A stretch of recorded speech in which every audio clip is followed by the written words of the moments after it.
छावा संघटनेच्या कार्यकर्त्यांवर झालेल्या हल्ला प्रकरणी संतप्त प्रतिक्रिया जी आहे त्या लातूर जिल्ह्यामधल्या वेगवेगळ्या ठिकाणी उमटत आहेत। सलग तिसऱ्या दिवशी देखील रास्ता रोकोचं सत्र जे ते सुरूच आहे। आपण जर पाहिलं तर सोलापूर तुळजापूर कडून नांदेडकडे आणि लातूरकडे जाणारा जो हायवे आहे तो शेतकरी संघटना असेल किंवा छावा संघटना असेल त्याचबरोबर वेगवेगळ्या पक्ष संघटनाच्या कार्यकर्त्यांनी अडवलेला आहे। गेल्या अनेक तासांपासून जे आहे ते रास्ता रोको सुरू असल्यामुळे वाहनांच्या लांबच लांब रांगा लागलेल्या आहेत आणि कृषी मंत्र्याचा निषेध करण्यासाठी म्हणून कार्यकर्ते आंदोलनाच्या ठिकाणी पत्ते खेळताना पाहायला मिळतात। आपण जर नवीन माहिती लक्षात घेतली तर 11 पैकी 10 आरोपींना आता अटक झालेली आहे आणि त्यांचा जामिनाचा जो कारवाई आहे ती पूर्ण झाल्याची माहिती पोलिसांनी दिलेली आहे।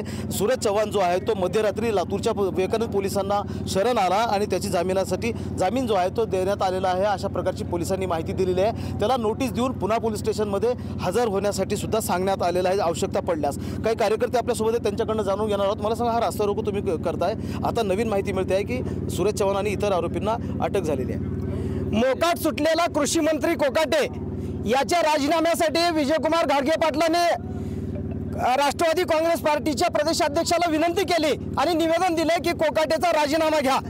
तर याचा राग मनात धरून सूरज चव्हाण आणि त्याच्या गुंडांनी विजयकुमार घाडगे पाटलावर प्राणघातक हल्ला केला आणि हे हल्ला केल्याच्या नंतर मध्यरात्री सूरज चव्हाण आणि त्याचे साथीदार पोलीस स्टेशनला शरण आले आणि पोलिसांकरवी अतिशय थातुरमातुर अशा पद्धतीचे कलम दाखल करण्यात आलेले आणि पोलीस स्टेशनला टेबल जामीन करण्याचं कारस्थान या पोलीस प्रशासनाकडून सुद्धा केलेलं आहे। आमची मागणी अशी आहे की थातुरमातुर गुन्हे न दाखल करता त्याला अटक केली पाहिजे आणि त्याला जामीन मिळू नये आणि प्राणघातक हल्ला केला या कलमाखाली 109 नवीन जे BNS चा कायदा आलेला आहे त्याच्यामध्ये 109 कलमाखाली त्याला अटक करा आणि त्याला जामीन होऊ नये याच्यासाठी आज छावा क्रांतिकारी शेतकरी संघटना आणि तमाम समविचारी संघटना या ठिकाणी आलेल्या आहेत आणि टाकापाटी तालुका औसा येथे हे रास्ता रोको केलेला आहे। भविष्यात सुद्धा ही लढाई अधिक तीव्र करण्याचा मानस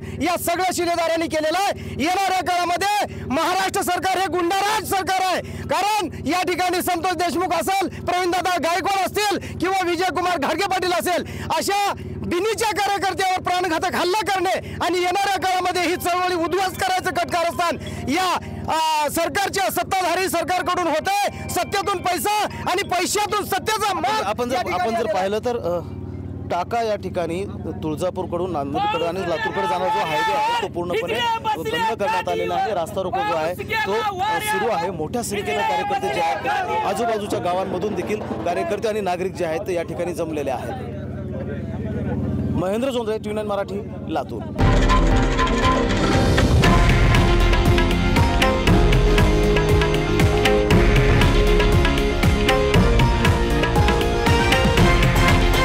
हे आहे देशातील नंबर 1 न्यूज नेटवर्क आणि आपण पाहत आहात TV9 मराठी, एकमेव।